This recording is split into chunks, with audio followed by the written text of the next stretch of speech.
शुभप्रदं जयप्रदं। సాక్షి మీడియాపై కూటమి ప్రభుత్వం కక్ష సాధింపు చర్యలు కొనసాగుతున్నాయి. నకిలీ మద్యంపై వార్తలు రాసినందుకు సాక్షిపై చంద్రబాబు సర్కార్ జులుం ప్రదర్శిస్తోంది. సాక్షి పత్రిక ఎడిటర్ ధనుంజయ రెడ్డికి వరుసగా నోటీసులు ఇస్తోంది. గత 4 రోజుల్లో 3 సార్లు నోటీసులు ఇచ్చారు ఏపీ పోలీసులు. ఒకే కేసులో వరుసగా నోటీసులిచ్చి బెదిరించేందుకు ప్రయత్నిస్తున్నారు. హైదరాబాద్లోని సాక్షి ప్రధాన కార్యాలయానికి 3 రోజుల నుంచి వరుసగా పోలీసులు వస్తున్నారు. నోటీసులకు సమాధానం ఇచ్చినా పదే పదే నోటీసులు ఇచ్చి వెళ్తున్నారు ఏపీ పోలీసులు. సాక్షి మీడియాకు వరుసగా పదే నోటీసులు ఇస్తున్నారు. సమాధానం ఇచ్చినా కూడా పదే ఎందుకు నోటీసులు ఇస్తున్నారు, ఎందుకు కక్ష సాధిస్తున్నారు? ఈ క్రమంలో ఉన్న నియమ నిబంధనలన్నింటినీ కూడా ఉల్లంఘిస్తున్న పరిస్థితి. దీనిపైన ఎవరి హస్తం ఉంది? ఇలాంటి ప్రశ్నలన్నీ ప్రస్తుతం మన ముందున్నాయి. న్యూస్ రూమ్ నుంచి ఇస్మాయిల్ జాయిన్ అవుతున్నారు. పూర్తి వివరాలు అడుగుదాం. ఇస్మాయిల్, చెప్పండి. వరుసగా సాక్షి ప్రధాన కార్యాలయానికి పోలీసులు రావడం చూస్తున్నాం. అదేవిధంగా టైం కాని టైంలలో వస్తున్నారు. ఉదయం 5:30కి సిబ్బందిని బెదిరించే ప్రయత్నం చేస్తున్నారని విజయవాడ సాక్షి కార్యాలయం దగ్గర నుంచి కూడా మనకు వార్తలు వస్తున్న నేపథ్యం. ఏం జరుగుతోంది అసలు? ఈ నోటీసుల్లో ఏముంది? రెస్పాండ్ అయినా కూడా వరుసగా ఎందుకు నోటీసులు ఇస్తున్నారు? డెఫినెట్గా ఈ కల్తీ మద్యానికి సంబంధించి సాక్షి మీడియాలో వస్తున్నటువంటి వార్తలు డెఫినెట్గా ప్రభుత్వానికి నిద్ర లేకుండా చేస్తున్నాయి.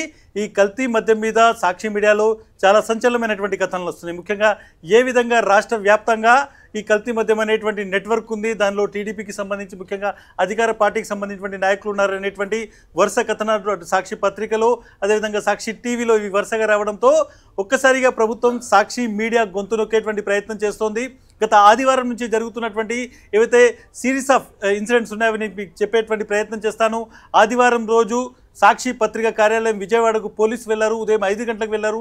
అక్కడికి వెళ్ళి మేము నోటీసులు ఇవ్వాలి, ఎడిటర్ ఎక్కడున్నారు అనేటువంటిది అడిగేటువంటి ప్రయత్నం చేశారు. ఆ తర్వాత సాక్షి పత్రికకు సంబంధించినటువంటి అక్కడ మేనేజర్ వాళ్ళతో మాట్లాడి ఇక్కడ ఎడిటర్ లేరు, హైదరాబాద్లో ఉంటారనేటువంటి చెప్పినప్పటికీ కూడా వాళ్ళు ఆ రోజంతా కూడా అక్కడ ఒక విధమైనటువంటి భయభ్రాంతులకు గురి చేసేటువంటి ప్రయత్నం చేశారు.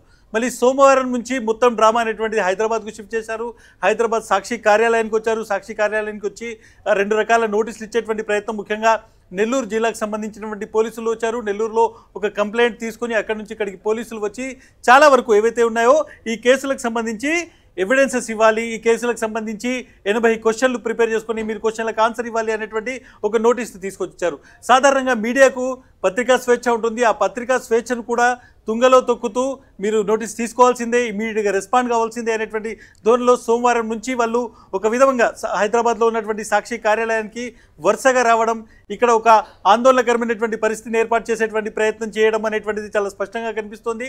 ఒక నోటీసుకు ఏదైతే ఇచ్చారో ఆ నోటీస్కి సంబంధించి మేము రిప్లై ఇస్తాము అని ఆ నోటీస్ రిసీవ్ చేసుకొని రాసిచ్చిన తర్వాత కూడా మళ్ళీ సోమవారం తర్వాత మళ్ళీ నిన్న బుధవారం రోజు కూడా మళ్ళీ పోలీసులు కంటిన్యూగా నిన్న మార్నింగ్ నుంచి ఉన్నారు.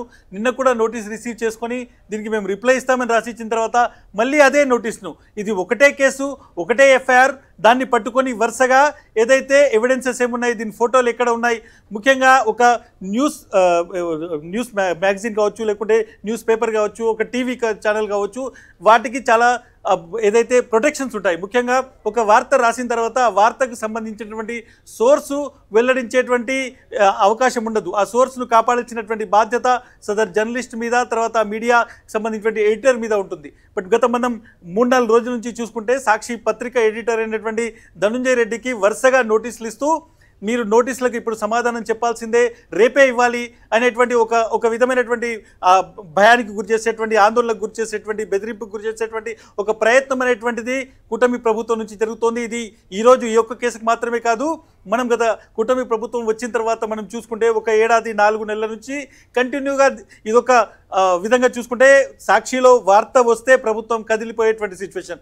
ఏ విధంగానైనా సాక్షి గొంతు నొక్కాలి అనేటువంటి చూసే ప్రయత్నం. సాక్షి టీవీలో వార్త ప్రసారం అయితే సాక్షి టీవీకి సంబంధించినటువంటి ఎడిటర్కి, అదేవిధంగా సాక్షి పత్రికలో వార్త వస్తే సాక్షి పత్రికకు సంబంధించిన ఎడిటర్కి నోటీసులు ఇవ్వడము, డైరెక్ట్గా అక్కడ ఉన్నటువంటి పోలీసులు సాక్షి కార్యాలయానికి వచ్చి ముఖ్యంగా ఎడిటర్ రూమ్కి వెళ్ళి పూర్తిగా మీరు దీని మీద ఆన్సర్ ఇవ్వాల్సిందే అనేటువంటి అడిగేటువంటి ఒక పరిస్థితి నెలకొంటుంది. పోలీసులు చాలామంది ఇక్కడికి వచ్చినటువంటి వాళ్ళు చెప్పేటువంటి మాట ఒకటే, మాకు పైనుంచి ప్రెషర్ ఉంది, జిల్లా అధికారుల నుంచి ప్రెషర్ ఉంది, పోలీస్ బాసుల నుంచి ప్రెషర్ ఉంది, పొలిటికల్ ప్రెషర్ ఉంది అనేటువంటి చాలా క్లియర్గా వాళ్ళ మాటల్లో అర్థమవుతుంది. బట్ డెఫినెట్గా ఒక కేసుకు సంబంధించి ఈ పర్టికులర్ కేసు మనం చూసుకుంటే గత 3-4 రోజుల నుంచి ఒకే కేసు ఒకే ఎఫ్ఐఆర్కి సంబంధించి 3 సార్లు నోటీస్కి ఇవ్వడానికి రావడం అనేటువంటిది. సో ఈ సెక్షన్స్ మనం కూడా చూసుకుంటే 94 కింద ఒక నోటీస్ ఇచ్చారు, 178 కింద ఒక నోటీస్ ఇచ్చారు. ఈ నోటీసులకు సంబంధించి కనీసం వారం రోజులు గడువు ఉంటుంది వాటికి రిప్లై ఇవ్వడానికి, లేకుంటే వాటికి సంబంధించి మేము సమాధానం ఇవ్వస్తామా లేదా అని చెప్పడానికైనా కనీసం ఒక వారం రోజులు ఉంటుంది. కానీ కేవలం 12 గంటలు 13 గంటల వ్యవధిలోనే మరొకసారి నోటీస్ ఇచ్చేటువంటి ప్రయత్నం. నిన్న బుధవారం రాత్రి 6:30-7 గంటల సమయంలో వాళ్ళు నోటీస్ ఇస్తారు. మళ్ళీ ఈరోజు మధ్యాహ్నం కూడా 11 గంటల సమయంలో మళ్ళీ వచ్చి అదే కేసుకు సంబంధించి నోటీస్ ఇచ్చేటువంటి ప్రయత్నం. సో ఓవరాల్గా మీడియా స్వేచ్ఛకు సంఖ్యలు వేసేటువంటి ఒక ప్రయత్నం జరుగుతోంది.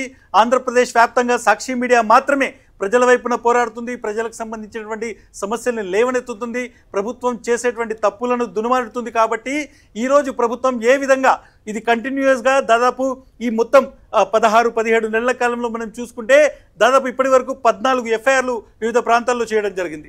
సో ఒక సాక్షి పత్రిక, సాక్షి టీవీకి సంబంధించి 14 ప్రాంతాల్లో ఎఫ్ఐఆర్లు చేసి వాటి మీద కంటిన్యూస్గా ఒక ఎఫ్ఐఆర్ మీద 3-4 చోట్ల నుంచి నోటీసులు ఇవ్వడం. సో చాలా ఒక దుర్మార్గమైనటువంటి ప్రక్రియ జరుగుతోంది. దీనికి సంబంధించి ఇప్పటికే సాక్షి మీడియా ఏదైతే అడ్రస్ ఉన్నారో వాళ్ళు పూర్తిగా అడ్రస్ గిల్డ్కి ఒక లేఖ పంపించారు. అదేవిధంగా ప్రెస్ కౌన్సిల్ నుంచి కూడా దీని మీద రియాక్షన్ వచ్చింది. ఆంధ్రప్రదేశ్లో జరుగుతున్నటువంటి పరిణామాలు చాలా తీవ్రంగా ఉన్నాయి, అక్కడ ఉన్నటువంటి ప్రభుత్వం చేస్తున్నటువంటి ఈ దమనకాండ చాలా దారుణంగా ఉంది అనేటువంటిది. ఒకసారి మనం చూసుకుంటే అర్నబ్ గోస్వామి కేసులో కూడా చాలా స్పష్టంగా సోర్స్ వెల్లడించకూడదు అనేటువంటిది చాలా క్లియర్గా సుప్రీంకోర్టు, హైకోర్టు గైడ్ లైన్స్ ఉన్నాయి. వాటిని కూడా తుంగలో తొక్కుతూ ఇప్పుడున్నటువంటి కూటమి ప్రభుత్వం ఆంధ్రప్రదేశ్ నుంచి నోటీసులు జారీ చేసేటువంటి ప్రక్రియ, నోటీసులతో ముఖ్యంగా ఈ కేసుకు సంబంధించి చాలా కేసుల్లో ఏదైతే ప్రభుత్వం పెడుతుందో, పోలీసులు పెడుతున్నారో, అక్కడ ఉన్నటువంటి అధికార పార్టీ పెడుతుందో వాటి మీద హైకోర్టు నుంచి సుప్రీంకోర్టు ఆగ్రహం వ్యక్తం చేశాయి, చాలా కేసులను కొట్టేశాయి. కానీ కేసు కొట్టివేయడానికంటే ముందు ఈ నోటీసుల పేరుతో చేసేటువంటి వేధింపుల పర్వం ఏదైతుందో ఇది డెఫినెట్గా జర్నలిస్టులను బెదిరించేటువంటి ప్రయత్నం అనేటువంటిది. జర్నలిస్ట్ సంఘాలు 2 తెలుగు రాష్ట్రాల్లో పెద్ద ఎత్తున ఆందోళనకు దిగాయి. ఢిల్లీ నుంచి కూడా జర్నలిస్ట్ సంఘాలు దీని మీద ముక్త కంఠంతో దీన్ని విమర్శిస్తూ లేఖ కూడా రాశాయి. అయినప్పటికీ కూడా ఆంధ్రప్రదేశ్లో ఉన్నటువంటి సర్కార్కు, కూటమి ప్రభుత్వంలో ఉన్నటువంటి పెద్దలకు చీమ కూడా కుట్టడం లేదు. తమకు సంబంధించినటువంటి స్కామ్లు, తాము చేస్తున్నటువంటి తప్పులు ఎక్కడ పేపర్లో వస్తాయి, ఎక్కడ టీవీలో వస్తాయి అనేటువంటి భయంతో ఒక విధంగా వాళ్ళు వణికిపోతున్నారు. ఆ నేపథ్యంలో కక్ష సాధింపు చర్యలు చేపడుతున్నారు అనేటువంటిది చాలా స్పష్టంగా అర్థమవుతుంది. ఈ కేసులో కూడా చాలా క్లియర్గా 4 రోజుల్లో మనం చూసుకుంటే 3 సార్లు సాక్షి ప్రధాన కార్యాలయానికి వచ్చి ఇక్కడ నోటీసుల పేరుతో పోలీసులు చేసినటువంటి హంగామా మనం దృశ్యాలు కూడా చూడొచ్చు. ఏ విధమైనటువంటి సిచ్యువేషన్ ఉంది ఆంధ్రప్రదేశ్లో ప్రభుత్వం చూసుకుంటే ఒక ఎమర్జెన్సీ కైండ్ ఆఫ్, అంటే మీడియా స్వేచ్ఛ లేదు, మీడియాలో ఉన్నటువంటి వాళ్లకు, జర్నలిస్టులకు ఒకలాంటి ఎమర్జెన్సీ కైండ్ ఆఫ్ సిచ్యువేషన్ ను వీళ్ళు క్రియేట్ చేస్తున్నారనేటువంటి చాలా స్పష్టంగా ఇస్మాయిల్, అసలు మీడియా ఉన్నదే ఒక చెక్ పాయింట్ కింద. ఎక్కడైతే ప్రభుత్వాలు కానీ ఒక ప్రజాస్వామ్య వ్యవస్థలో ఒక పార్టీ ఏదైనా తప్పు చేస్తే దాన్ని ఒక చెక్గా వ్యవహరించడానికే మీడియా ఉన్నది. దాన్ని సహించలేకపోతున్న పరిస్థితులు చూస్తున్నాం. వ్యక్తి స్వేచ్ఛ గురించి నిన్ననే సుప్రీంకోర్టు ఇచ్చిన గైడ్ లైన్స్ ఉన్నాయి, నిన్ననే సుప్రీంకోర్టు చేసిన కామెంట్స్ ఉన్నాయి. దాంతో పాటుగా వ్యక్తి స్వేచ్ఛతో పాటు మీడియా స్వేచ్ఛకు సంబంధించి గైడ్ లైన్స్ ఉన్నాయి. ఇలాంటి అన్ని రూల్స్ని కూడా సాక్షికి ఇచ్చే నోటీసుల అంశంలో కానీ వీటిలో పూర్తిగా అతిక్రమిస్తున్న పరిస్థితులు కూడా మనం చూస్తున్నాం. డెఫినెట్గా మొత్తం మనం చూసుకుంటే ఈ మొత్తం ప్రజాస్వామ్యంలో 4th ఎస్టేట్ అనేటువంటిది చాలా ఇంపార్టెంట్ స్తంభం. సో మీడియా అనేటువంటిది ప్రభుత్వాలను ప్రశ్నించకపోతే, అధికారంలో ఉన్నటువంటి పెద్దల్ని ప్రశ్నించకపోతే వాళ్ళు తమ అధికారంతో పూర్తిగా పేదలను, ప్రజలను పూర్తిగా నిర్మూలించేటువంటి ఒక ప్రమాదం ఉంటుంది. ముఖ్యంగా సాక్షి మీడియాను మనం చూడొచ్చు. ఏ విధంగా ఆంధ్రప్రదేశ్లో జరుగుతున్నటువంటి అరాచకాలు, అది ఉల్లి రైతుల నుంచి స్టార్ట్ చేయొచ్చు, ఏ విధంగా ప్రభుత్వం చేస్తున్నటువంటి తప్పులు, అది లిక్కర్ స్కామ్ కావచ్చు, ఇవన్నిటి మీద కంటిన్యూస్గా మనం వార్తలు ఇస్తున్నాం.